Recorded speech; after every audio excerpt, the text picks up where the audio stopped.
Have you ever stopped to think about who you really are?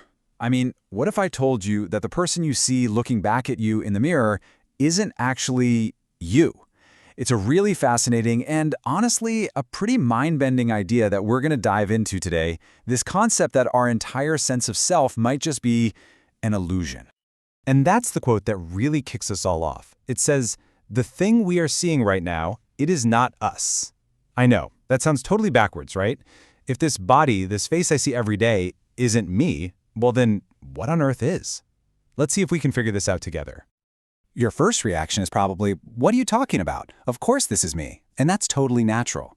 But to really get to the bottom of this, we're going to use a simple little thought experiment, an analogy that, believe it or not, makes this really complex idea surprisingly clear.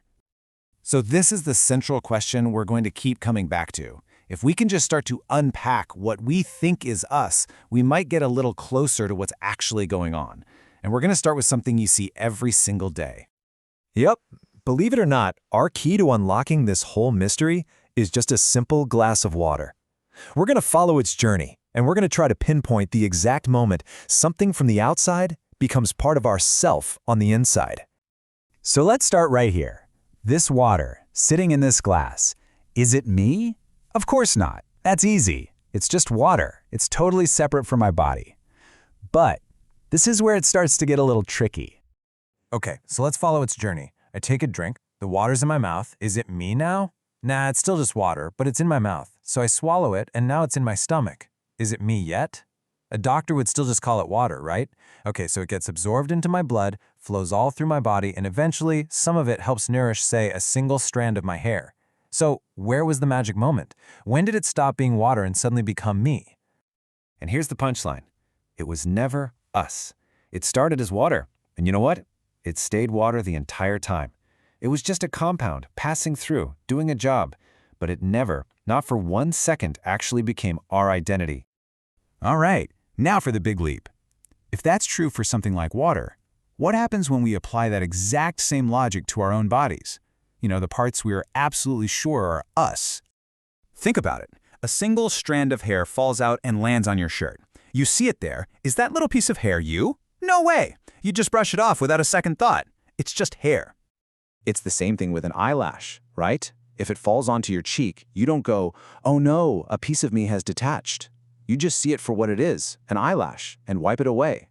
Once it's separate, it's not part of your identity anymore. And a fingernail clipping? We definitely don't think of that as us. We toss it in the trash. So it's pretty clear we don't really identify with any of these individual separated parts as our self. And this is the paradox, isn't it? It's so strange. We don't identify with the hair or the nail or the eyelash when they're on their own, but the second we put them all together in one collection, poof, suddenly we call it me. We identify with the whole package, even though we reject every single one of its components. So you might be wondering, okay, why does any of this actually matter? This isn't just some fun philosophical puzzle. According to the source material, this case of mistaken identity is directly connected to a very real, very powerful human emotion, suffering.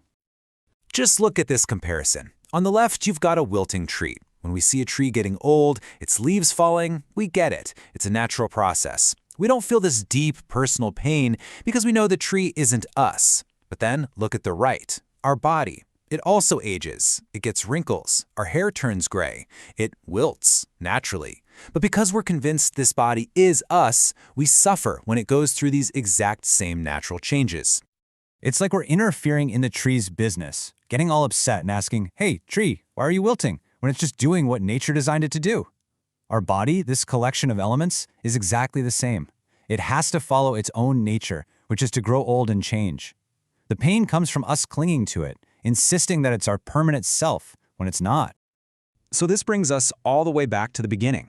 If this body isn't really us, then what is going on here? What's the root cause of this powerful and often really painful misunderstanding? Well, the source has a specific word for this. It's called avidya. It basically translates to ignorance or a fundamental lack of knowing. This is the thing that causes us to take all these different temporary parts, the hair, the water, the cells, and mistakenly slap the label me on the whole collection, clinging to it for dear life. And that really leaves us with one last profound question to think about. If this body, this collection of constantly changing parts, isn't the real us, then what exactly is it that we're holding on to so tightly?